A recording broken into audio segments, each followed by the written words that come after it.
క్షమాల కింద మనం సంరక్షించబడి మరలా ఈ దినం ప్రభు దినమున మనము సంఘంగా చేరి వచ్చి ప్రభు నామాన్ని గణపరిచి మహిమపరిచేటువంటి భాగ్యము, ఆరాధించే గొప్ప భాగ్యము దేవుడు మనకిచ్చిన బట్టి దేవుడి నామానికి మహిమ కలుగును గాక. మరి ఈ సమయంలో వాక్య సహాయకరముగా పరిశుద్ధ గ్రంథంలో నుంచి మార్కు సువార్త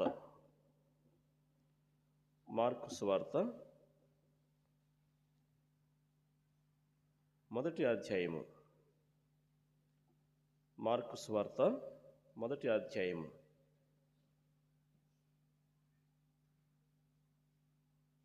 4వ వచనం నుంచి 9వ వచనం వరకు చదువుకుందాం. 9 మరియు 11వ వచనం వరకు కూడా. మార్కు సువార్త మొదటి అధ్యాయము 4 నుంచి 11వ వచనం వరకు చదువుకుందాం. బాప్తిస్మమిచ్చు యోహాను అరణ్యములో ఉండి పాప క్షమాపణ నిమిత్తము మారుమనస్సు విషయమైన బాప్తిస్మం ప్రకటించు వచ్చెను. అంతటా యూదయ దేశస్థులందరూ యెరూషలేము వారందరూ బయలుదేరి అతని యొద్దకు వచ్చి తమ పాపములను ఒప్పుకొనుచు యొర్దాను నదిలో అతని చేత బాప్తిస్మం పొందుచుండిరి. యోహాను ఒంటె రోమము గల వస్త్రమును మొల చుట్టూ తోలుదట్టియు ధరించుకొని మిడతలను అడవి తేనెను భక్షించువాడు. మరియు అతడు, నాకంటే శక్తిమంతుడొకడు నా వెనుక వచ్చున్నాడు, నేను వంగి ఆయన చెప్పుల వారును విప్పుటకు కూడా పాత్రను కాను. నేను నీళ్ళలో బాప్తిసం ఇచ్చితిని కానీ ఆయన పరిశుద్ధాత్మలో మీకు బాప్తిసం ఇచ్చునని చెప్పి ప్రకటించుచుండెను. ఆ దినములలో యేసు గలిలయలో నజరేతు నుండి వచ్చి యొర్దానులో యోహాను చేత బాప్తిసం పొందెను. వెంటనే ఆయన నీళ్ళలో నుండి ఒడ్డునకు వచ్చుచుండగా ఆకాశము తెరవబడుటయు పరిశుద్ధాత్మ పావురం వలె తన మీదికి దిగివచ్చుటయు చూచెను. మరియు నీవు నా ప్రియ కుమారుడవు, నీ యందు నేను ఆనందించుచున్నానని ఒక శబ్దము ఆకాశం నుండి వచ్చెను. వాక్య సహాయ నిమిత్తమై చిన్న ప్రార్థన చేసుకుందామండి. ప్రేమగల మా ప్రియ పరలోకపు తండ్రి, మహోన్నతులైన గొప్ప దేవ, మా ప్రభువ, మా రాజువైన దేవ, మహారాజువైన దేవ, ఉదయకాల సమయంలో మేము మీ పాద సన్నిధిలో మీ పరిశుద్ధ నామాన్ని ఇంతవరకు ఘనపరచగలిగాం, మహిమపరచగలిగాం, ఆరాధించగలిగాం తండ్రి. మీకు స్తోత్రం చెల్లిస్తున్నాం దేవా. మరి కొద్ది నిమిషములు మీ సన్నిధిలో మేము నిలిచి ఉండి మీ పరిశుద్ధ లేఖన భాగమును ధ్యానించుకున్నటకు, మీ మాటలు వినటకు మేము ఇష్టపడుచుండగా చదివిన లేఖన భాగముల ద్వారా మీరు మాతో మాట్లాడని వేడుకుంటున్నాము. వాక్యము మీరై ఉన్నారు ప్రభువా, వాక్యము మీది ప్రభువా, ప్రజల మీ వారము. మీరు మాతో మాట్లాడండి ప్రభువా, సాయం చేయండి. మీరు మాట్లాడితే మేము వినగలం తండ్రి. మీరు మాతో మాట్లాడి వేడుకుంటున్నాం, సాయం చేయండి. మాలో ప్రతి ఒక్కరితో మీరు మాట్లాడండి. బలహీనుడు ప్రభువా నిస్ప్రయోజకుడిని, దుమ్ము ధూళి వంటి వాడును మీ శిలోచారణ మరుగుపరచండి. మీ నోటి బురగా వాడుకొని మీరే మహిమ పొందమని వేడుకుంటున్నాం. వినగలిగేటువంటి చెవులు, గ్రహించే మనస్సాక్షి మాకు దయచేయమని, మా జీవితాలను సరిదిద్దుకునే విధముగా మరి ప్రభువా హెచ్చరించబడి ఏ విషయంలో మేము వెనుకబడి ఉన్నామో వాటిని సరిచేసుకుని విశ్వాసంలో బలపడినట్లు మీ వాక్యం ద్వారా సంధించమని మా ప్రభువైన యేసుక్రీస్తు పరిశుద్ధమైన నామమున వినయంతో ప్రార్థించి వేడుకుంటున్నాం తండ్రి, ఆమేన్. ప్రభునందు ప్రియమైనటువంటి దేవుని బిడ్డలారా, ఈరోజు ఒక ప్రత్యేకమైనటువంటి శుభదినంగా చెప్పుకోవచ్చు. ఏమిటంటే, మన సంఘంలో గత దినం ఒక 6 మంది యవనస్తులు బాప్తిసం తీసుకొని సంఘంలో చేర్చబడ్డారు. కొత్త ఆత్మలు సంఘంలో చేర్చబడ్డాయి. ఒక పాపి మారుమనస్సు పొందితే పరలోకంలో ఏం కలుగుతుందంట? గొప్ప సంతోషం కలుగుతుంది. 6 మంది లేదా 6 ఆత్మలు, నూతన ఆత్మలు సంఘంలో చేర్చబడటము మన సంఘానికి ఎంతో ఆశీర్వాదకరం. మరి ఈ దినము బాప్తిసం తీసుకున్నటువంటి యవనస్తులు కూడా ఆరాధనలో పాల్గొను పొందారు. అందును బట్టి దేవుని నామానికి మహిమ కలుగును గాక. మరి ఈ దినము వాక్య సందేశం యొక్క అంశం ఏమిటంటే బాప్తిస్మ అనుభవము. నూతనంగా బాప్తిసం తీసుకున్న వారైతేనేమి, బాప్తిసము తీసుకున్నటువంటి మనమందరం అయితేనేమి, మరి బాప్తిసము తీసుకున్నవారు ఏ విధంగా జీవించాలి, బాప్తిసం యొక్క అర్థం ఏమిటి, బాప్తిసం యొక్క పరమార్థం ఏమిటి అనేటువంటి విషయాలను మనము కొద్దిసేపు ధ్యానం చేద్దాం. బైబిల్లో బాప్తిసం అనేటువంటి పదము చాలా ప్రాముఖ్యమైనటువంటిది. బాప్తిస్మము అనేటువంటి పదము బ్యాప్టిజో అనేటువంటి ఒక గ్రీక్ పదం నుంచి వచ్చింది. బ్యాప్టిజో మీన్స్ డిప్పింగ్, అంటే ముంచడము అని, లేదా ఇమ్మర్షన్, నిమజ్జనం చేయడము అని. ఇమ్మర్షన్ ముంచడము లేదా నిమజ్జనం చేయడము అనేటువంటిది.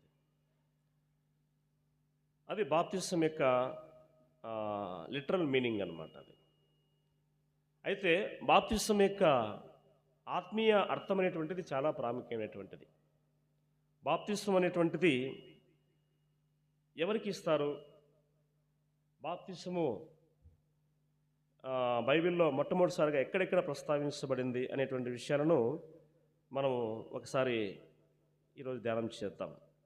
ఎందుకంటే దేవుని నమ్ముకునేటువంటి బిడ్డలు, బాప్తిసం తీసుకున్నటువంటి యవనస్తులు కూడా బాప్తిసం అనుభవం అనేటువంటిది ఏమిటి అనేటువంటి విషయాన్ని ఎవరైనా అడిగితే హేతు అడిగే ప్రతి వానికి సమాధానము చెప్పగలిగి ఉండాలి. ఎందుకు తీసుకున్నావు బాప్తిసము, అసలు బాప్తిసం అంటే ఏమిటి అని ఎవరైనా మనల్ని ప్రశ్నించగలిగితే దానికి కారణం చెప్పే విధంగా ఉండాలి. ఏదో బాప్తిసం తీసుకున్నాను, వాళ్ళు తీసుకోమన్నారు, నేను తీసుకున్నాను, సంఘంలో ప్రకటన చేశారు, నేను తీసుకున్నాను, చేయి ఎత్తమన్నారు, చేయి ఎత్తినాను,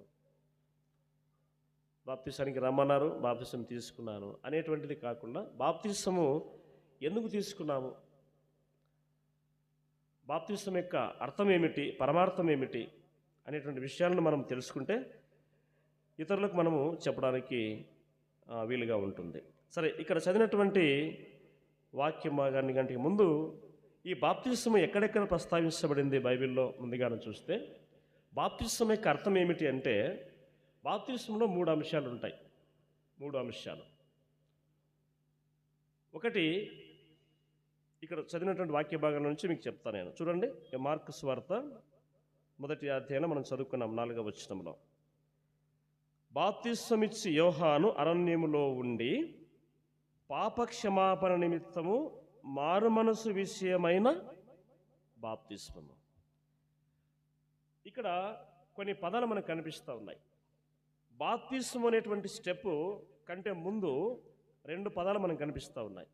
ఏమిటి అంటే, నంబర్ 1 పాపక్షమాపణ. ఏమిటి చెప్పండి? పాపక్షమాపణ. నంబర్ 2 ఏమిటంటే మారు మనస్సు. తర్వాత 3వ స్టెప్ వచ్చేసి బాప్తిసం. ఒక వ్యక్తి యేసు ప్రభువును నమ్ముకోవాలి అంటే, యేసు ప్రభువును నమ్ముకొని బాప్తిసం తీసుకోవాలి అంటే దానికంటే ముందు ఈ 2 క్రియలు జరగాలి. ఈ 2 క్రియలు జరగాలి. ఏ 2 క్రియలు అంటే, ఒకటి పాపక్షమాపణ జరగాలి. పాపక్షమాపణ అంటే పాపములను ఒప్పుకోవడం. కిందికి రండి, అదే అధ్యాయంలోనే కిందికి రండి. 5వ వచనం. అంతటా యూదయ దేశస్థులందరూ యెరూషలేము వారందరూ బయలుదేరి అతని యొద్దకు వచ్చి తమ పాపములను ఒప్పుకొనొచ్చు. ఏం ఒప్పుకుంటున్నారు? పాపాలు ఒప్పుకోవడం.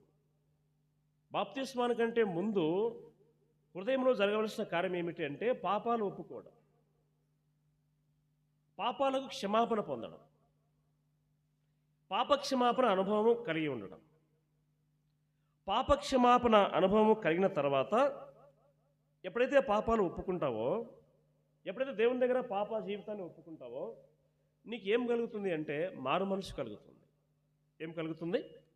మారు మనసు కలుగుతుంది. అర్థమవుతుందా? సో హృదయంలో ఉండేటువంటి పాప భారాన్ని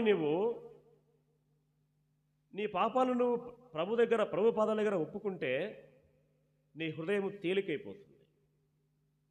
నీలో ఉండేటువంటి పాపపు మనస్సు పోయి కొత్త మనస్సు వస్తుంది. అదే మారు మనస్సు కలుగుతుంది. సో పాపాలు ఒప్పుకోవడము మొదటి క్రియ. రెండవది ఏమిటంటే మారు మనస్సు పొందడం. ఎప్పుడైతే పాపక్షమాపణ అనుభవంలో నీకు కలుగుతుందో హృదయంలో, మారు మనస్సు కూడా వచ్చేస్తుంది. ఏమొస్తుంది? మారు మనస్సు వస్తుంది. ఈ రెండు క్రియలు జరిగిన తర్వాతనే దాన్ని బయటికి దృశ్యరూపంగా చూపించేదే బాప్తిస్మం. అంటే నీలో పాపక్షమాపణ కలిగింది, నీలో మారు మనస్సు కలిగింది అనే దానికి గుర్తు ఏమిటి అంటే నువ్వు బాప్తిస్మం తీసుకోవడం. అర్థమవుతుందా? హృదయంలో జరుగుతుంది ఏమిటి? పాపక్షమాపణ. హృదయంలో మారు మనసు కలుగుతుంది. నీలో పాపక్షమాపణ కలిగింది, మారు మనసు కలిగింది అనే దానికి సింబాలిక్ ఏమిటంటే బయటికి కనిపించేది బాప్తిస్మం తీసుకోవడం. అర్థమైందా? సో బాప్తిస్మం తీసుకున్నటువంటి ఈరోజు యవనస్తులు మరి ఇటువంటి అనుభవాన్ని కలిగి ఉండి బాప్తిస్మం తీసుకొని ఉంటే గిన ఖచ్చితంగా విశ్వాసంలో నిలబడగలుగుతారు. ఈ రెండు అనుభవాలు లేకుండా, పాపక్షమ అనుభవం లేకుండా, మారు మనసు లేకుండా డైరెక్ట్గా మూడవ స్టెప్కి పోతామా? బాప్తిస్మం తీసుకున్నాం అనుకోండి, నిలవలేరు, విశ్వాసంలో నిలబడలేరు. ఇక్కడ బాప్తిజం యొక్క టైప్స్ ఆఫ్ బాప్తిజం తీసుకుంటే బాప్తిస్మాలు రకరకాలుగా ఉన్నాయి లోకంలో. చెప్తాను వాటి గురించి కూడా. బాప్తిస్మాలు రకరకాలైనటువంటి డినామినేషన్స్లో రకరకాల బాప్తిస్మాలు ఇస్తూ ఉన్నారు. ఒక రకమైన బాప్తిస్మం ఏమిటంటే చిలకరింపు బాప్తిస్మం, స్ప్రింక్లింగ్ ఆఫ్ వాటర్.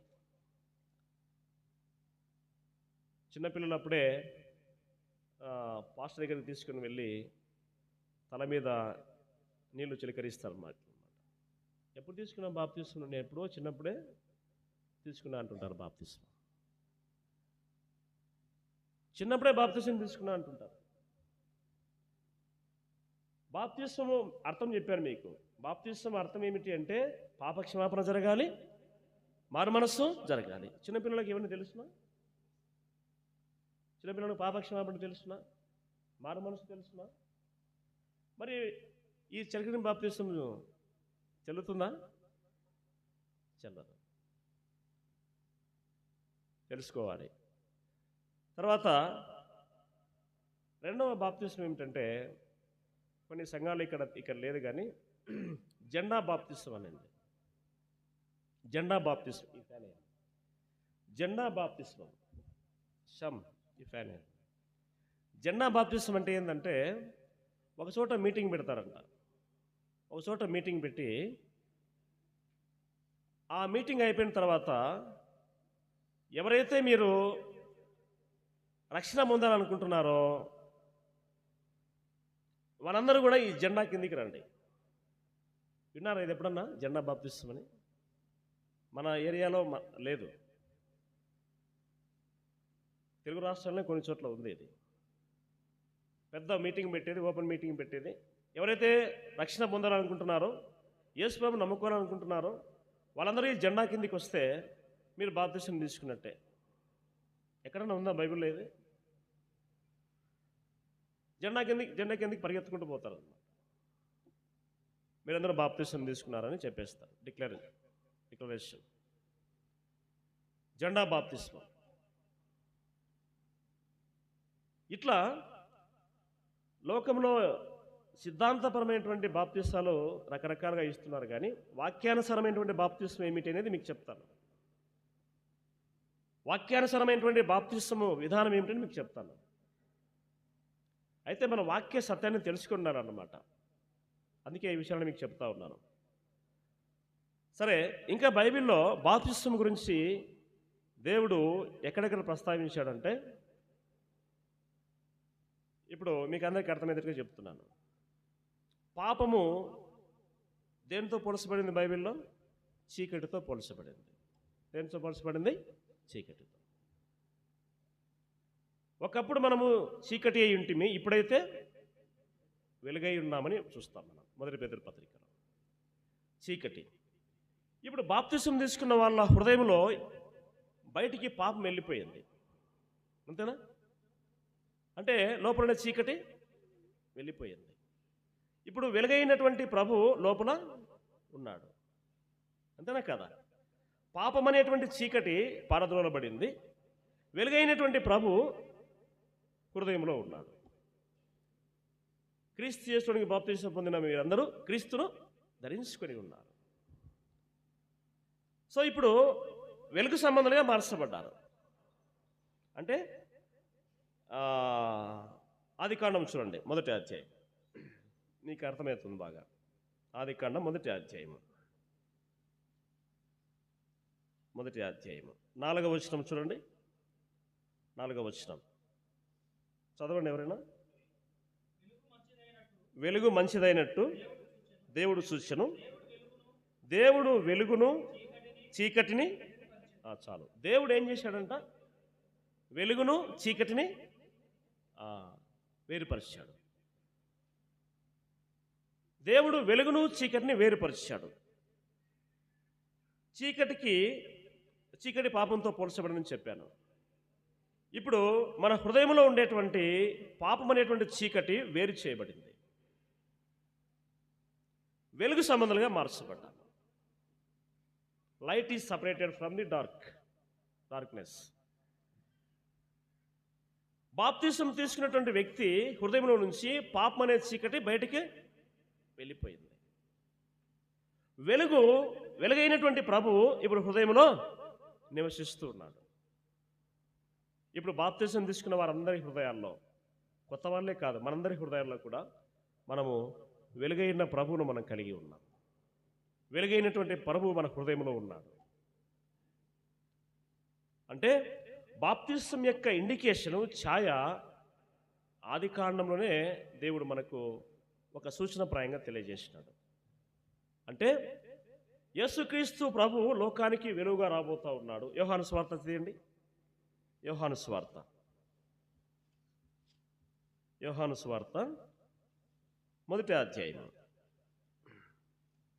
అందరికీ తెలిసినటువంటి మాటనే మీకు జ్ఞాపకం చేస్తున్నాను. యోహాను సువార్త మొదటి అధ్యాయము 10వ వచనం, 9వ వచనం, 9వ వచనం. నిజమైన వెలుగుండెను, అది లోకంలోనికి వచ్చుచు ప్రతి మనస్సుని వెలిగించుచుండెను. చాలు. నిజమైనటువంటి వెలుగు ఉండెను, అది లోకంలోనికి వచ్చుచు ప్రతి మనస్సుని, బాప్తిసం పొందిన ప్రతి మనిషి వెలిగించబడ్డాడు. అర్థమవుతుందా? వెలిగించబడ్డాడు అంటే వెలుగంటే ఎవరు? ప్రభైన క్రీస్తు. మన ప్రభైన క్రీస్తు హృదయంలో ధరించుకున్నాము కాబట్టి మనం వెలుగు సంబంధాలుగా మార్చబడ్డాం. ఈ వెలుగు ఎప్పుడుంది? ఆదికాండంలోనే ఉంది. ఇందాక చదువుకున్నాం మనము. చదవండి. వెలుగును చీకటిని వేరుపరచను, దేవుడు వెలుగును చీకటిని వేరుపరచను, వెలుగునకు పగలనియు చీకటికి. చూడండి, వెలుగు అప్పుడే ఉంది. ఆదికాండంలోనే వెలుగు ఉంది. అంటే మన ప్రవీణ క్రీస్తు ఆదికాండంలోనే ఉన్నాడు, ఆది నుంచి ఉన్నవాడు. అందుకే ఆల్ఫా ఒమేగా నేనే, ఆదియు అంతమును నేనే అంటాడు ఆయన. సరే, అంశం వేరు. కానీ ఈ బాప్తిస్మము గురించి మనము గమనిస్తే, పాపమును ఒప్పుకున్నటువంటి వ్యక్తి, పాపమును తొలగించబడినటువంటి వ్యక్తి వెలుగు సంబంధిగా మార్చబడతాడు. అప్పుడు బాప్తిసం తీసుకున్నటువంటి వ్యక్తిగా అతను గుర్తించబడతాడు. మరొక ఛాయ మనం చూస్తాము. చూడండి, మొదటి పేతురు పత్రిక, బాప్తిసం యొక్క ఛాయ. మొదటి పేతురు పత్రిక 3వ అధ్యాయము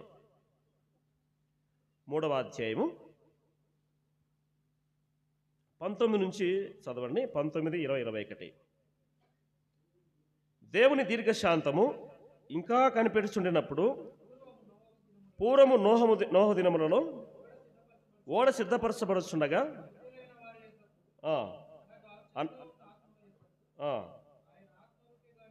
ఆత్మరూపిగానే వెళ్ళి వారికి ప్రకటించను. ఆ ఓడలో కొందరు అనగా 8 మంది నీటి ద్వారా రక్షణ పొందిరి. దానికి సాదృశ్యమైన బాప్తిస్మము ఇప్పుడు మిమ్మును రక్షించుచున్నది. చాలు. బాప్తిస్మం యొక్క సాదృశ్యము, బాప్తిస్మం యొక్క ఛాయ నోవాహు దినాల్లో మనము ఉన్నట్టుగా చూస్తూ ఉన్నాం. అందరికీ తెలిసిన భాగం ఇదంతా కూడా. నోవాహు సిద్ధపరిచినటువంటి ఓడలో నోవాహు కుటుంబము అంటే మొత్తము 8 మంది రక్షణ పొందారు. వాళ్ళు 8 మంది రక్షణ పొందారు. అప్పుడు సువార్త నోవాహు ప్రకటించినాడు. ఆత్మరూపిగా దేవుడు అవిధేయులైన వారి యొద్దకు వెళ్ళి వారికి చదవండి, అనగా చెరలో ఉన్న ఆత్మల యొద్దకు ఆయన ఆత్మరూపిగానే వెళ్ళి వారికి ప్రకటించెను. అప్పుడే సువార్త ప్రకటించబడింది. దేవుడు నోవహు ద్వారా ఆత్మ అంటే గుర్తు చేసుకోండి లేదా అర్థం చేసుకోండి. ఏమిటి? తండ్రి అయిన దేవుడు ఉన్నాడు, కుమారుడైన దేవుడు ఉన్నాడు, పరిశుద్ధాత్మ దేవుడు కూడా ఉన్నాడు. సో ఆత్మరూపిగా వెళ్ళి నోవహు ద్వారా దేవుడు వారికి సువార్తను ప్రకటించాడు. అప్పుడు ఆ సువార్తను ఎవరు నమ్మలేదు. అప్పుడు ఎలా నమ్మలేదో ఇప్పుడు కూడా నమ్మడం లేదు కదా. అప్పుడు నోవహు ప్రకటిస్తే అందరూ ఎగతాళి చేశారు. ఇప్పుడు మనం ప్రకటిస్తున్నా కూడా ఎగతాళి చేస్తూ ఉన్నారు. మనసులో స్వభావము అప్పుడు అట్లే ఉంది, ఇప్పుడు కూడా అట్లే ఉంది. సువార్త ప్రకటించబడింది నోవహు ద్వారా. దేవుడు ఆత్మరూపిగా చెరలో ఉన్న ఆత్మల యొద్దకు తన సువార్తను వినిపింపచేశాడు నోవహు ద్వారా. అయితే 8 మంది మాత్రమే రక్షణ పొందారు. ఇక్కడ ఒక విషయం చెప్తున్నాను. బాప్తిసం తీసుకున్న వ్యక్తి రక్షించబడ్డాడు. బాప్తిసం తీసుకున్న వ్యక్తి రక్షించబడిన వ్యక్తి అని చెప్తున్నాను మీకు. బాప్తిసం ఎప్పుడైతే పొందుతారో వాళ్ళు రక్షించబడిన వారు అని అర్థం. బాప్తిసం తీసుకున్న ప్రతి వ్యక్తి రక్షించబడిన వ్యక్తి. ఇక్కడ సువార్త ప్రకటించబడింది నోవహు ద్వారా. 8 మంది మాత్రమే రక్షించబడ్డారు. దానికి సాదృశ్యమైనటువంటి బాప్తిస్మము ఇప్పుడు మనము సువార్త ప్రకటిస్తున్నాము, నీటి బాప్తిస్మము ఇస్తున్నాం. అర్థమవుతుందా? అదే ఇక్కడ రాయబడింది. ఏమని? దానికి సాదృశ్యమైన బాప్తిస్మము ఇప్పుడు మిమ్మును రక్షించుచున్నది. ఇప్పుడు మిమ్మును రక్షించుచున్నది. ఏ విధంగా అయితే నోవహు ద్వారా స్వార్థ ప్రకటించబడి 8 మంది రక్షించబడ్డారో అలాగే మనం కూడా స్వార్థ విని రక్షించబడ్డాము. అంటే పాపక్షమాపణ, మారు మనస్సు కదా, అనుభవం పొందుకొని బాప్తిసం తీసుకొని రక్షించబడ్డాము. అంటే ఈ యొక్క సాదృశ్యము నోవహు దినాల్లోనే దేవుడు చూపించాడు. నోవహు దినాలను దేవుడు చూపించాడు. కాబట్టి బాప్తిసం తీసుకున్నటువంటి ప్రతి వ్యక్తి కూడా రక్షించబడిన వ్యక్తి అని గుర్తుపెట్టుకోవాలి. సరే, ఈ విషయాలను మనం అలా ఉంచితే మనము ముఖ్య పాఠంలోకి వస్తే, ఇప్పుడు బాప్తిసము అంటే గిన 3 అంశాలు ఉన్నాయని. ఏమిటి? పాపక్షమాపణ, మారు మనస్సు, 3వ స్టెప్ వచ్చేసి బాప్తిస్మము. నీ హృదయంలో జరిగినటువంటి కార్యానికి ఇండికేషన్ ఏమిటంటే బాప్తిసం తీసుకోవడం. సరే, ఇప్పుడు బాప్తిసము గురించి కొన్ని విషయాలు మనం బైబిల్లో ధ్యానం చేద్దాం. యోహాను బాప్తిస్మము. ఏ బాప్తిస్మము? యోహాను బాప్తిస్మము. బాగా వినాలి. కొత్తలకు సరిగా అర్థం కాదు, కానీ పాతలకు కూడా ఈ విషయాలు సరిగా తెలియవు. యోహాను బాప్తిస్మము అనే ఒక పదం వాడబడుతుంది బైబిల్లో. యేసుక్రీస్తు నామంలో బాప్తిస్మము అనేటువంటి పదము. గలిబిలి కాకూడదు మీరు. అర్థమవుతుందా? బాగా వింటేనే అర్థమవుతుంది. యోహాను బాప్తిస్మము, యేసుక్రీస్తు నామములో బాప్తిస్మము. ఇక్కడ యోహాను ఎటువంటి బాప్తిస్మాన్ని ప్రకటిస్తున్నాడు అనే విషయాన్ని నేను చెప్పడం కాదు, కానీ ఇక్కడే ఉంది 4వ వచనం చూడండి. మార్కు సువార్త 1వ అధ్యాయం 4వ వచనం. బాప్తిస్మం ఇచ్చి యోహాను అరణ్యములో ఉండి పాపక్షమాపణ నిమిత్తము మారుమనసు విషయమైన బాప్తిస్మము ప్రకటించుచు వచ్చాడు. ఇది యోహాను బాప్తిస్మం. యోహాను ప్రకటించేటువంటి సువార్త బాప్తిస్మము యొక్క మూలాంశం ఏమిటి అంటే, యోహాను బాప్తిస్మం యొక్క మూలాంశం ఏమిటి అంటే పాపక్షమాపణ పొందాలి, మారు మనస్సు పొందాలి అని ప్రకటిస్తూ ఉన్నాడు. ఇప్పుడు మనం ప్రకటించేది కూడా అదే వాస్తవంగా. అయితే ఆ బాప్తిస్మం మనం కూడా తీసుకుంటున్నాము. యోహాను ఏం చెప్తున్నాడో చూడండి ఒకసారి. యోహాను ఏం చెప్తున్నాడు? 7వ వచనం, 8వ వచనం, 8వ వచనం. నేను నీళ్ళలో మీకు బాప్తిస్మం ఇచ్చి తిని కానీ ఆయన పరిశుద్ధాత్మలో మీకు బాప్తిస్మము ఇష్టమని చెప్పి ప్రకటించాం. నీళ్ళ బాప్తిస్మము, నీళ్ళ బాప్తిస్మం. మనందరం కూడా నీళ్ళ బాప్తిస్మం తీసుకున్నాం. యోహాను అంటా ఉన్నాడు, నేను మీకు నీళ్ళలో బాప్తిస్మం ఇచ్చాను కానీ ఆయన పరిశుద్ధాత్మలో మీకు బాప్తిస్మం ఇచ్చునని ప్రకటించినాడు. ఇప్పుడు బాప్తిస్మం తీసుకున్నటువంటి యవనస్తులను ఒక ప్రశ్న వేద్దాం. వాళ్ళనే కాదు, మిమ్మల్ని కూడా ప్రశ్న వేస్తున్నా. మనం కూడా బాప్తిస్మం తీసుకున్నాం. ఏ బాప్తిస్మం తీసుకున్నాము? నీళ్ళలో బాప్తిస్మం తీసుకున్నాం. ఎన్నిసార్లు ముంచారు మనల్ని? 3 సార్లు ముంచారు. అంతేనా? ఎన్నిసార్లు అమ్మా? ఒకసారే.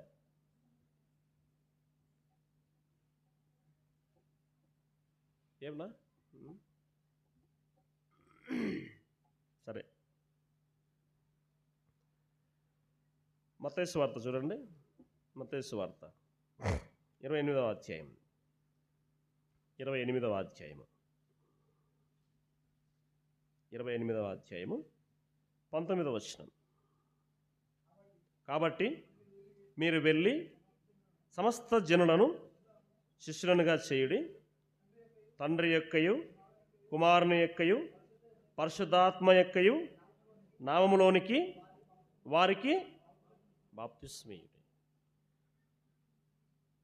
తండ్రి యొక్కయు కుమారుని యొక్కయు పరిశుద్ధాత్మ యొక్కయు నామములోనికి వారికి బాప్తిస్మం ఇవ్వాలి. ఇక్కడ నేను నాకు తెలిసింది చెప్తున్నాను, వాక్యం నుంచి చెప్తున్నాను. నేను వాక్యం నుంచే చెప్తా ఉన్నాను. అంటే ఒక్కొక్క విధంగా కొన్ని చోట్ల చేస్తుండవచ్చు, అది వేరే విషయము. కానీ నేను చూసినటువంటి, నేను తీసుకున్నటువంటి బాప్తిస్మం అనుభవం చెప్తున్నాను. ముఖ్యంగా ఈరోజు బాప్తిస్మం తీసుకున్న వాళ్ళు డేట్ గుర్తుపెట్టుకోండి. ఎప్పుడు బాప్తిస్మం తీసుకున్నారో డేట్ గుర్తుపెట్టుకోవాలి మీరు. డిసెంబర్ 28, 2024 బాప్తిస్మం తీసుకున్న డేట్ అది గుర్తున్నది. కానీ ఏం గుర్తుంటుంది? బర్త్డే గుర్తుంటుంది. ఇంకా మ్యారేజ్ కూడా బాగా గుర్తుంటుంది, మ్యారేజ్ చేసుకున్న వాళ్ళకి. విశ్వాసులకు నిజమైన బర్త్డే సందర్భం వచ్చింది కాబట్టి చెప్తున్నాను నేను. విశ్వాసులకు నిజమైన బర్త్డే ఏమిటంటే, ఎప్పుడైతే నువ్వు బాప్తిస్మం తీసుకున్నావో అదే నిజమైన పుట్టినరోజు. నేనైతే ఎప్పుడు బర్త్డే చేసుకోను, మా పిల్లలు కూడా చేయను. విశ్వాసికి నిజమైన బర్త్డే ఏమిటంటే, ఎప్పుడైతే బాప్తిస్మం తీసుకున్నామో మనం తిరిగి జన్మించినాము, కొత్త జన్మ. అదే మనకు నిజమైనటువంటి జన్మ అన్నమాట. నేను చేయాలని మీరు చేసుకోని చెప్పడం లేదు, నేను చేసుకోవట్లేదు కదా మీరు చేసుకోవాలని చెప్పడం లేదు. విశ్వాసికి ఏమిటంటే నిజమైనటువంటి పుట్టినరోజు ఎప్పుడైతే బాప్తిస్మం తీసుకుంటారో తిరిగి జన్మించిన రోజు, అదే కొత్త జన్మ.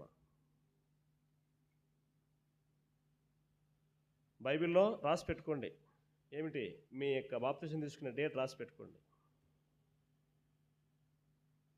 బైబిల్లో ఫస్ట్ పేజీలో రాసి పెట్టుకుంటే, నేను ఇప్పటికీ రాసి పెట్టుకున్నాను, ఇప్పటికి అట్లే ఉంది నా బైబిల్లో. చూస్తారా? బైబిల్ బాగా పాతగా అయిపోయింది, మూలన ఉంది ఇది.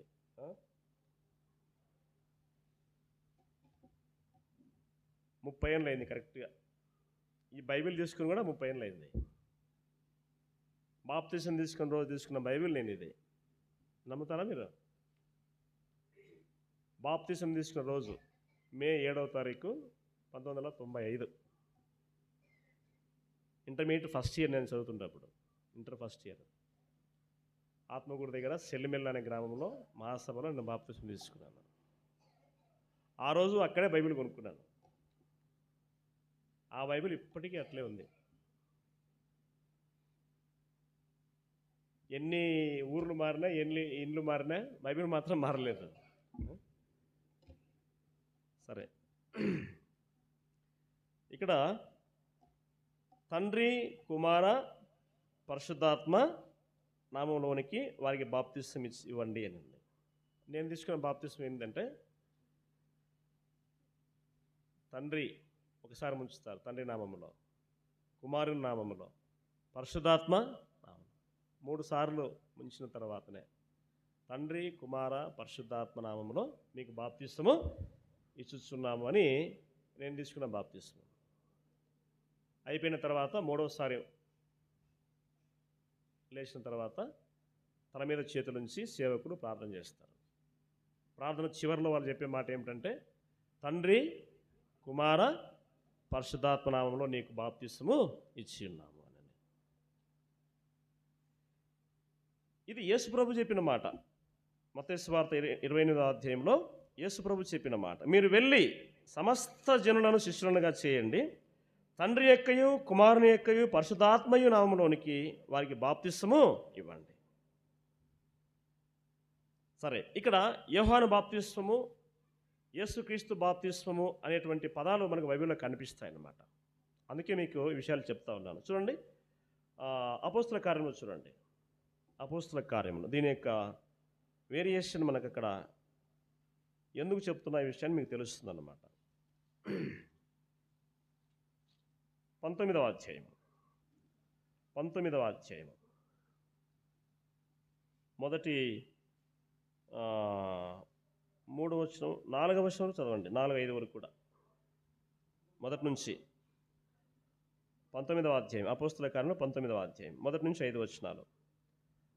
అపోల్లో కొరింథులో ఉన్నప్పుడు జరిగినదేమనగా, పౌలు పై ప్రదేశంలో సంచరించి ఎఫెసుకు వచ్చి కొందరు శిష్యులను చూచి, మీరు విశ్వసించినప్పుడు పరిశుద్ధాత్మను పొందితిరా అని వారిని అడగగా, వారు పరిశుద్ధాత్మ ఉన్నాడన్న సంగతియే మేము వినలేదని చెప్పిరి. అప్పుడు అతడు, అలాగైతే మీరు దేని బట్టి బాప్తిసం పొందితరని అడగగా, వారు యోహాను బాప్తిసమును బట్టియే అని చెప్పిరి. ఇప్పుడు బాప్తిసం తీసుకున్న వాళ్ళను ఒక ప్రశ్న వేస్తున్నాడు ఇక్కడ పౌలు. ఏమైనా ప్రశ్న వేస్తున్నాడు? మీరు బాప్తిసం తీసుకున్నారా? తీసుకున్నాము. మీరు పరిశుద్ధాత్మను పొందుకున్నారా అని ప్రశ్న వేస్తున్నాడు. అప్పుడు వాళ్ళు ఏమంటున్నారంటే, వినండి, పరిశుద్ధాత్మ ఉంది అనే విషయం మాకు తెలియదు. యోహాను బాప్తిసం మేము తీసుకున్నాము.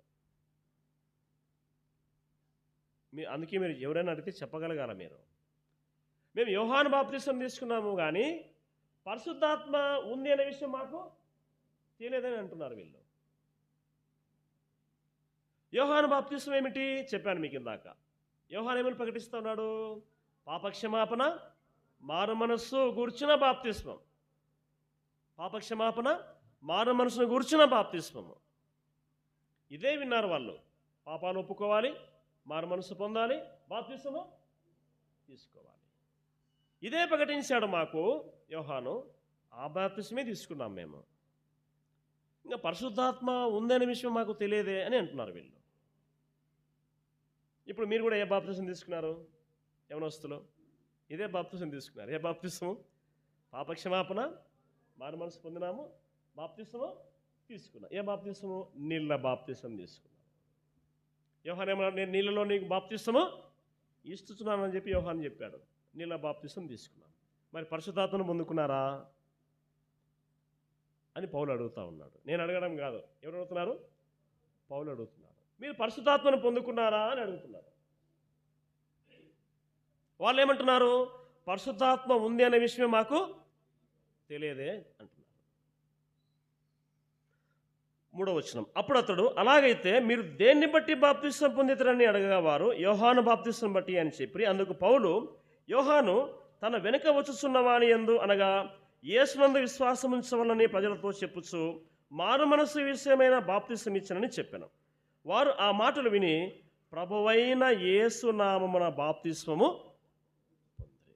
ఇక్కడ యేసుక్రీస్తు నామములో బాప్తిస్మం అనే పదం వస్తుంది మనకి. యోహాను బాప్తిస్మము వేరు, యేసుక్రీస్తు నామమున బాప్తిస్మము వేరు. ఇప్పుడు ఏ బాప్తిసం తీసుకున్నారు మీరు? ఏమ్మా చెప్పాలి. ఏ బాప్తిసం తీసుకున్నారు మీరు? యోహాను బాప్తిస్మమా, యేసుక్రీస్తు నామములో బాప్తిస్మమా? యేసుక్రీస్తు నామములో బాప్తిసం తీసుకున్నాము అని చెప్పాలి. యేసుక్రీస్తు నామములో మేము బాప్తిసం తీసుకున్నాము అని చెప్పాలి. యోహాను బాప్తిసం ఏమిటి అంటే పాపక్షమాపణ, మారు మనస్సు పొంది బాప్తిసం తీసుకోవడం. యోహాను ఏం చెప్పినాడు? నా వెనుక వచ్చున్నవాడు మీకు పరిశుద్ధాత్మలో మీకు బాప్తిసము ఇస్తాడన్నాడు. ఇప్పుడు మనం యేసుక్రీస్తు నామములో బాప్తిసం తీసుకుంటే మన మీదకి ఏమొచ్చినట్టు? పరిశుద్ధాత్మ వచ్చినట్టు లెక్క. అర్థమవుతుందా? అర్థమవుతుందమ్మా? యేసుక్రీస్తు నామములో మనం బాప్తిసం తీసుకున్నాము కాబట్టి మన మీదకి పరిశుద్ధాత్మ, బాప్తిసం తీసుకున్నప్పుడే పరిశుద్ధాత్మ మన మీదకి వచ్చింది. అంటే ఆ అనుభవం వాళ్ళకు తెలియాలి. మీకు ఏదో బాప్తిసం తీసుకున్నాము, నీళ్ళలో ముంచినారు, ప్రార్థన చేసినారు అని కాదు, కానీ ఆ అనుభవం యూ హ్యావ్ టు ఫీల్. నేను పాపాలు ఒప్పుకున్నాను, మారు మనసు పొందాను, బాప్తిసం తీసుకున్నాను, పరిశుద్ధాత్మ నాలో ప్రవేశించింది అనేటువంటి అనుభవము యూ హ్యావ్ టు ఎక్స్పీరియన్స్. ఎప్పుడైతే నువ్వు బాప్తిసం తీసుకుంటావో యేసుక్రీస్తు నామంలో, అప్పుడు నీ మీదకి ఏమొస్తుంది? పరిశుద్ధాత్మ. Already Holy Spirit is there in your heart. చూడండి, ఇంకా కిందికి వస్తే మీకు వివరణ వస్తుంది. ప్రభువైన యేసు నామమున బాప్తిసం పొందిరి. 6వ వచనం, తరువాత పౌలు వారి మీద చేతులుంచగా పరిశుద్ధాత్మ వారి మీదకి వచ్చును. గమనించండి, మీకు కూడా బాప్తిసం పూర్తయిన తర్వాత సేవకులు తల మీద చేతుల నుంచి ప్రార్థన చేసి ఉంటారు, అంతేనా? తల మీద చేతుల నుంచి ప్రార్థన చేస్తారు. వాక్యానుసారంగానే ఉంది ఇది, మనమేం కొత్తగా చెప్పడం కాదు. బాప్తిసం తీసుకున్న వారికి బాప్తిసం తీసుకున్న తర్వాత తల మీద చేతుల నుంచి తండ్రి, కుమార, పరిశుద్ధాత్మ నామములో నీకు బాప్తిసం ఇచ్చి ఉన్నాము అని వాళ్ళు ప్రార్థన చేస్తారు. తల మీద చేతుల నుంచి ప్రార్థించగా పౌలు వారి మీదకి పరిశుద్ధాత్మ వచ్చింది. ఈ విధంగా బాప్తిసం తీసుకోవాలి. ఈ విధంగా బాప్తిస్మ అనుభవంలోనికి రావాలి. ఓకే, యేసుక్రీస్తు నామములో వాళ్ళు ఏం చేశారంట? బాప్తిస్మము పొందిరి. ఇప్పుడు మీరు కూడా కొత్తగా బాప్తిసం తీసుకున్నట్టు మీరైనప్పటికీ మేమైనప్పటికీ కూడా తల మీద చేతుల నుంచి ప్రార్థన చేశారు. బాప్తిసం తీసుకున్న తర్వాత మనలో పరిశుద్ధాత్మ ప్రవేశించింది. సరే, దీనికి అనుకున్న కొన్ని వర్షాలు చూస్తాం. చూడండి, కొరింథీ పత్రిక 2వ కొరింథీ పత్రిక 5వ అధ్యాయము. 2వ కొరింథీ పత్రిక 5వ అధ్యాయము 5వ వచనం. 2వ కొరింథీ 5:5. దీని నిమిత్తము దేవుడే తన ఆత్మ అను సంచ కరువును మనకు, ఇప్పుడు ఆత్మ, పరిశుద్ధాత్మ అనేటువంటి సంచ కరువును దేవుడు మనకు ఇచ్చాడు. ఇప్పుడు ప్రభువు భూమి మీద లేడు, అందుకే ఆయన వెళ్ళేటప్పుడు ఏం చెప్పాడు? ఆదరణకర్తను మీకు పంపుచున్నాను అన్నాడు. పరిశుద్ధాత్మ యొక్క పేర్లు ఇవన్నీ కూడా: సంచకరువు, ఆదరణకర్త, మనల్ని ఆదరించేవాడు, బలపరిచేవాడు, ఆత్మరూపిగా మనల్ని బలపరిచేటువంటి వాడు ఆత్మస్వరూపైనటువంటి దేవుడు అన్నమాట. సరే, బాప్తిసం యొక్క ఇంకొక సాదృశ్యం ఏమిటి అంటే, బాప్తిసం దేన్ని తెలియజేస్తుంది అంటే, యేసుక్రీస్తు ప్రభు యొక్క, బాగా వినండి, యేసుక్రీస్తు ప్రభు యొక్క మరణమును, సమాధిని, పునరుత్థానమును తెలియజేస్తుంది. గమనించండి, యేసుక్రీస్తు ప్రభు యొక్క మరణము, సమాధి చేయబడము, పునరుత్థానము, ఈ మూడు విషయాలను మనం ఒకసారి బాప్తిస అనుభవంలోనికి అనువర్తింపచేస్తే, మరణము, యేసుక్రీస్తు ప్రభు యొక్క మరణము, రోమపత్రికలో ఉంది మనకి, పాపముల వల్ల వచ్చు జీతము మరణము. మనము పాపులము, ప్రభు మన కోసం పాపిగా ఎంచబడ్డాడు. అర్థమవుతుందా? మనము పాపులము, ప్రభువు మన కోసము పాపిగా ఎంచబడ్డాడు. పాపం వల్ల వచ్చే జీతము మరణము. మన కోసం ఆయన మరణించినాడు. పాపక్షమాపణ మొదటి అనుభవం, బాప్తిస్మలో మొదటి అనుభవం ఏమిటి? పాపక్షమాపణ. మనము పాపలమై ఉండగా మన కోసము ప్రభు పాపిగా ఆయన ఎంచబడ్డాడు. రెండవది గమనిస్తే, ఆయన సమాధి చేయబడ్డాము. చనిపోయిన వారిని ఎక్కడ పాతి పెడతారు? సమాధి.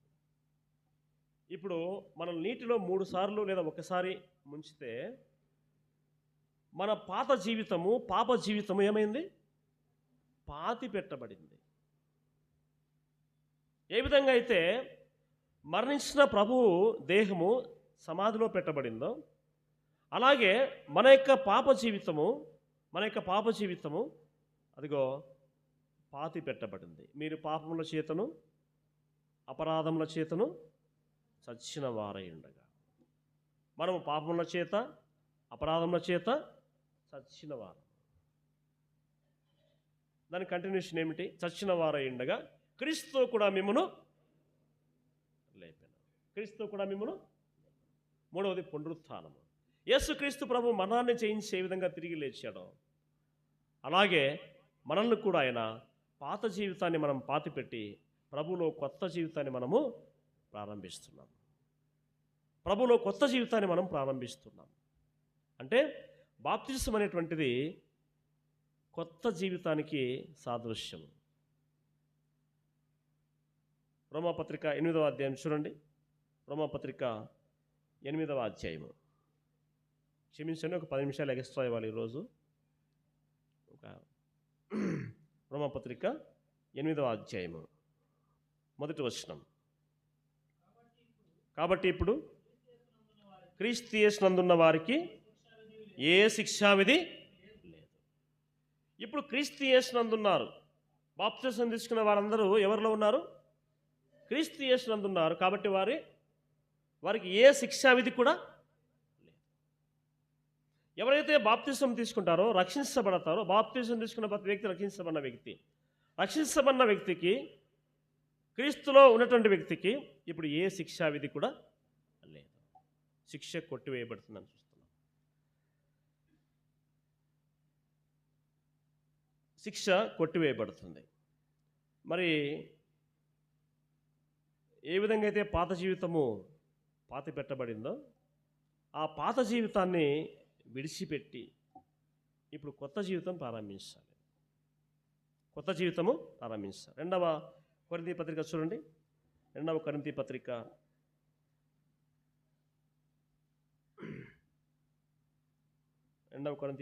5వ అధ్యాయంలోనే, 5వ అధ్యాయం 17వ వచనం.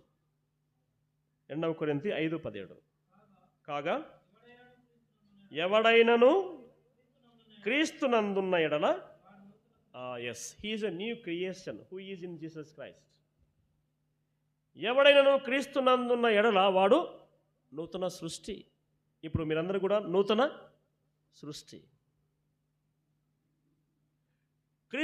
ఎవడైనను క్రీస్తునందున్న ఎడల వాడు నూతన సృష్టి. ఇప్పుడు మీరు నూతన సృష్టిగా మార్చబడ్డారు. You are new creation in Jesus Christ. చదవండి నెక్స్ట్. పాతవి గతించను, ఇదిగో కొత్తవైన. పాతవి గతించిపోయినాయి. ఇంకా పాత జీవితము గతించిపోయింది. సమస్తమేమైనాయి? సమస్తము దేవుని వల్ల అయినాయి. నువ్వు దేవుని వల్ల నువ్వు కొత్తగా మార్చబడ్డావు. ఇప్పుడు you are a new creation. నువ్వు ఇప్పుడు కొత్త వ్యక్తివి. పాతవి గతించిపోయినాయి, సమస్తమును కొత్తవయ్యాయి. నెక్స్ట్ చూడండి. ఆయన మనల్ని క్రీస్తు ద్వారా తనతో సమాధానపరుచుకొని పరిచర్యను మాకు అనుగ్రహించును. కాబట్టి నూతనంగా బాప్తిసం తీసుకున్న ప్రతి ఒక్కరు కూడా నూతన సృష్టి అని గమనించాలి. సరే, ఈ నూతన సృష్టిగా మార్చబడినటువంటి వారు ఏ విధంగా జీవించాలి? కొన్ని విషయాలు చూపించి నేను ముగిస్తాను. చూడండి, రోమాపత్రిక 13వ అధ్యాయము. రోమాపత్రిక 13వ అధ్యాయము 13-14 వచనాలు చూడండి. 13-14 వచనాలు.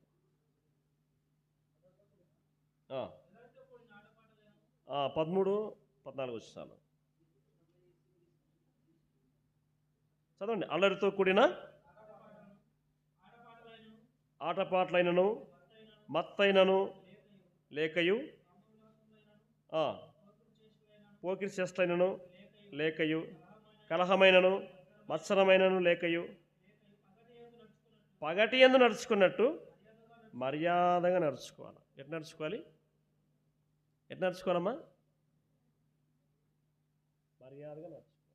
ఏమేమి మానుకోవాలి? బాప్తిసం తీసుకున్న వాళ్ళు ఏమేమి మానుకోవాలి? ఇప్పుడు అంతా యవనస్తులే బాప్తిసం తీసుకున్నారు నిన్న కదా, పెద్దోళ్ళు ఎవరు కాదు, అంతా యవనస్తులు తీసుకున్నారు. ఇవన్నీ మానుకోవాలి. అల్లరితో కూడిన ఆటపాటలు.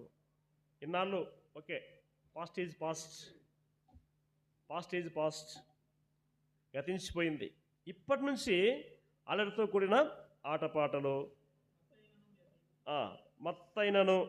ఇప్పుడు చూస్తున్నాం మనం వైన్ షాపుల దగ్గర అందరూ యూతే ఉంటున్నారు, ఎక్కడ చూసినా అంత ఓకే. పాస్ట్ ఈజ్ పాస్ట్, ఇవన్నీ గతంలో ఉండదు. నెక్స్ట్, మత్తైనను అయినను, పోకిరి చేష్టైనను లేకయు, ఇవన్నీ కొట్లాట ఉండకూడదు, మత్సరం ఉండకూడదు, పోకిరి చేష్టలు ఉండకూడదు.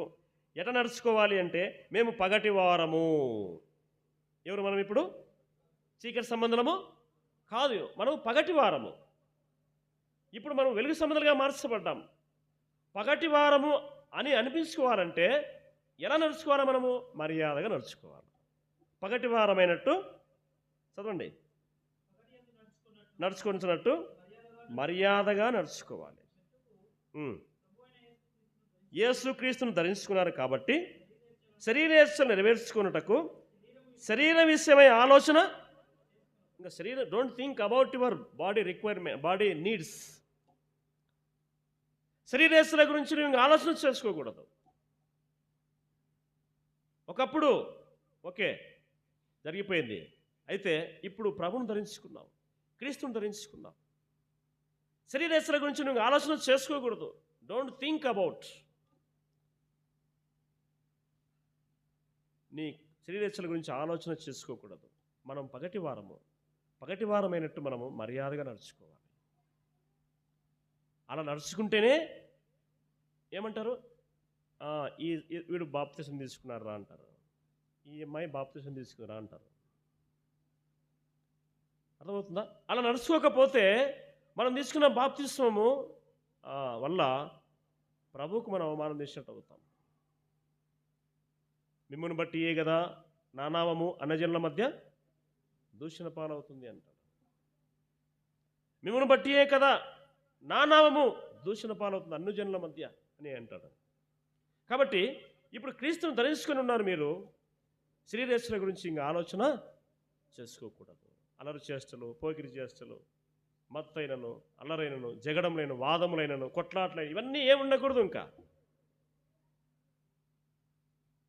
ఇది వాక్యానుసారంగా చెప్పబడినటువంటి మాట. మరొక మాట చూడండి, రోమాపత్రిక అయిపోయింది కదా. నెక్స్ట్ మొదటి పేతురు పత్రిక 4వ అధ్యాయం. మొదటి పేతురు పత్రిక 4వ అధ్యాయము మొదటి నుంచి చూడండి, మొదటి నుంచి చదవండి. క్రీస్తు శరీరములో శ్రమపడిన గనుక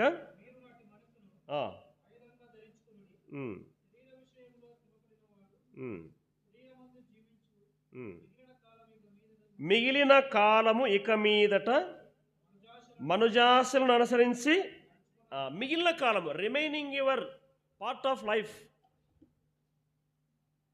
20 ఏళ్ళలో ఇప్పుడు దేవుని నమ్ముకున్నావా, 25 ఏళ్ళలో ఇప్పుడు దేవుని నమ్ముకున్నావా, ఇంకా రిమైనింగ్ లైఫ్ ఉంది. 18 ఏళ్ళలో నమ్ముకున్నావా, రిమైనింగ్ లైఫ్ ఉంది. సో మిగిలినటువంటి కాలము, ఏ కాలము? నీ లైఫ్ స్పాన్లో మిగిలినటువంటి జీవిత కాలము ఏం చేయాలంట? దేవునికి ఇష్టంగా జీవించాలి. ఎవరికి ఇష్టంగా? దేవునికి ఇష్టంగా. ఇప్పుడు నమ్ముకున్నటువంటి వ్యక్తి, ఇప్పుడు బాప్తిస్మం తీసుకున్నటువంటి వ్యక్తి ఇంకా మిగిలిన కాలము ఎవరి కోసం జీవించాలంట? దేవునికి ఇష్టంగా జీవించాలి. ఇంతకాలము నీ ఇష్టంగా నువ్వు జీవించినావు, నీకు ఇష్టానుసారం నువ్వు జీవించినావు. కానీ ఇప్పుడు మాత్రము నీవు దేవునికి ఇష్టంగా జీవించాలి. మిగిలిన నా ఇష్టం నువ్వు చెప్పాలనా అంటుంటాను. ఇప్పుడు నీ ఇష్టం కాదు, ఎవరి ఇష్టము? దేవుని ఇష్టం. ఇప్పుడు దావీదు గురించి దేవుడు ఒక మాట అంటాడు. దావీదు నా ఇష్టానుసారుడైన, ఎంత మంచి మాట కదా. దావీదు నా ఇష్టానుసారుడైన మనుషుడు, నేను ఎటు చెప్తే తింటాడు. నేను పొమ్మంటే పోతాడు యుద్ధానికి, వద్దంటే ఆగిపోతాడు. దేవుడు చెప్తున్న సాక్ష్యం ఇది. దావీదు నా హృదయానుసరుడైన మనుష్యుడు, నా ఇష్టానుసరుడైన మనుష్యుడు. హనోకు దేవునికి ఇష్టడై ఉండను గనక మరణం చూడకుండా ఎవరికి ఇష్టంగా ఉన్నాడమ్మా? దేవునికి ఇష్టంగా ఉన్నాడు. సర్వోన్నతమైన స్థానంలో దేవునికి మహిమయు, ఆయనకి ఇష్టమైన మనుషులకు భూమి మీద. దేవునికి ఇష్టంగా ఉంటే ఏముంటుంది? సమాధానం ఉంటుంది. హృదయంలో గలిబిడి ఉండదు, హృదయంలో భయం ఉండదు, హృదయంలో అలజడి ఉండదు, హృదయంలో కలవరం ఉండదు. ఎవరికి ఇష్టంగా ఉంటే? దేవునికి ఇష్టంగా ఉంటే. నిన్న ఒక ఆమె టీవీలో చెప్తుంది, మంచి సేవకురాలు ఆమె, జాయ్ చెరియన్, హైదరాబాద్లో ఉంటుంది ఆమె. నేను ఎప్పుడు వింటుంటాను. ఆమె చెప్పిన ఒక మాట ఏంటంటే, దేవుడు మీరు నా స్నేహితులని చెప్పాడు ప్రభు. యు ఆర్ మై ఫ్రెండ్స్ అన్నాడు యోహాను సువార్తలో. ఇప్పటి నుంచి మేము దాసులని పిలవక I called you as my friends. స్నేహితులు మాట్లాడుకునేటప్పుడు ఎట్లా మాట్లాడుకుంటారు చెప్పండి? ఎట్లా మాట్లాడుకుంటారు? గట్టిగా మాట్లాడుకుంటారా? గట్టిగా మాట్లాడుకుంటారా? స్నేహితులు చిన్నగా మాట్లాడుకుంటారు.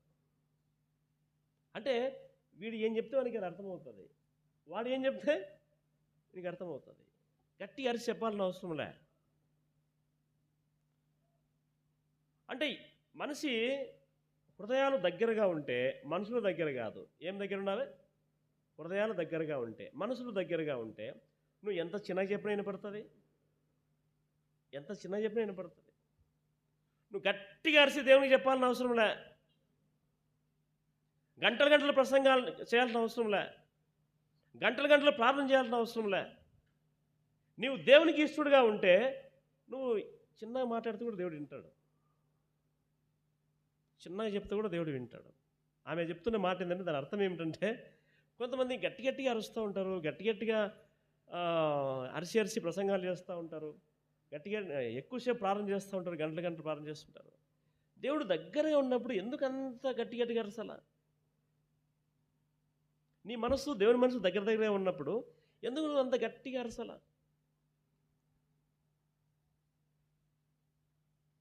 నేను చెప్పే పాయింట్ మీకు అర్థమవుతుందా?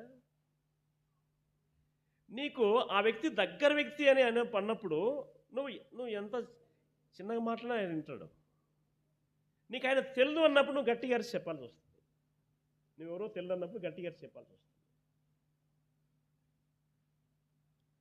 యేసు ప్రభును మనము ఇష్టడుగా, ఆయనకి ఇష్టడుగా మనం జీవిస్తే మనం చిన్నగా మాట్లాడినా వింటాడు దేవుడు, చిన్నగా ప్రార్థన చేసినా దేవుడు వింటాడు, నువ్వు ఎక్కడ కూర్చొని ప్రార్థన చేసినా దేవుడు వింటాడు. ఎక్కడున్నా ఏమని ఫీల్ కావాలంటే we have to feel Jesus Christ is my ahead. ఆయన నా పక్కనే ఉన్నాడు, నాతోనే ఉన్నాడు, నాలోనే ఉన్నాడు అని నువ్వు ఫీల్ అయితే నీకు ఏమీ భయం అనిపించదు. అలజడి పుట్టించదు, కలవరము రాదు. ఆయన దూరంగా ఉన్నాడని నువ్వు అనుకుంటే మాత్రం ఏమొస్తుంది? భయం పుడుతుంది. ఇక్కడ చెప్పే పాయింట్ ఏమిటంటే, ఇన్నాళ్ళు నీ ఇష్టానుసారంగా నువ్వు జీవించినావు, ఇప్పుడు దేవునికి ఇష్టంగా జీవించాలి. ఎలా జీవించాలి ఇష్టంగా అంటే చూడండి, చదవండి. దేవుని ఇష్టానుసారముగానే నడుచుకున్నట్లు పాపముతో జోలి ఇక ఏమియు, పాపముతో జోలి అంటే ఏమిటి? అటాచ్మెంట్. ఇంకా పాపము చేయకూడదు అని మీనింగ్. దాని మీనింగ్ ఏమిటి? పాపము చేయకూడదు. పాపములో పాతి పెట్టబడ్డాయి, పాపాలు పాతి పెట్టబడ్డాయి, ఇంకా పాపము చేయకూడదు. పాపంతో జోలి ఇంకా ఏమి ఉండకూడదు. అంటే don't do friendship with sin. పాపంతో ఇంకా సవాసము చేయకూడదు. నెక్స్ట్, మనము పోకిరి చేష్టలు, దురాశలు, మద్యపానము, అల్లరితో కూడిన ఆటబాటలు, తాగుబోతుల విందులు, చేయదగని విగ్రహ పూజలు,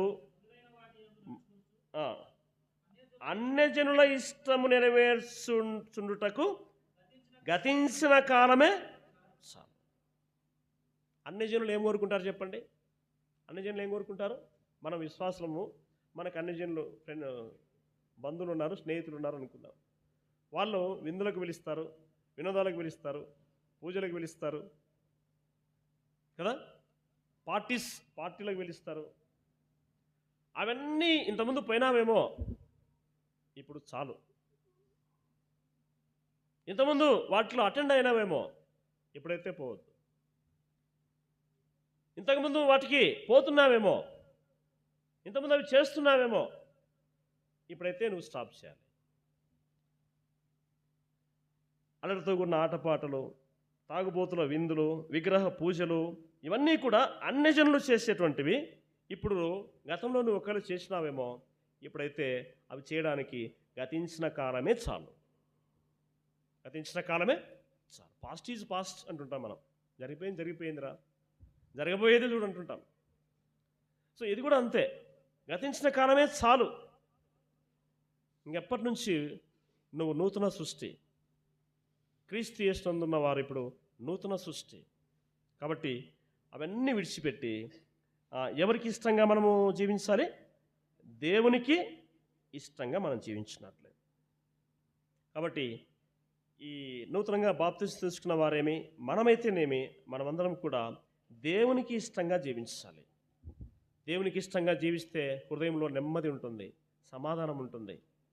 ఆయనకి ఇష్టమైన ప్రజలకు భూమి మీద సమాధానం అని చూస్తూ ఉన్నాం. క్రిస్మస్ జరుపుకున్నాం. క్రీస్తు పుట్టుక మన హృదయంలో సమాధానం కలిగించాలి. ముగిస్తున్నాను. చూడండి, 1 కొరింథీ పత్రిక 12వ అధ్యాయము 13వ వచనం చూడండి. 1 కొరింథీ పత్రిక 12వ అధ్యాయం 13వ వచనం ఒక మాట చూస్తాము. 1 కొరింథీ 12:13. ఎలాగనగా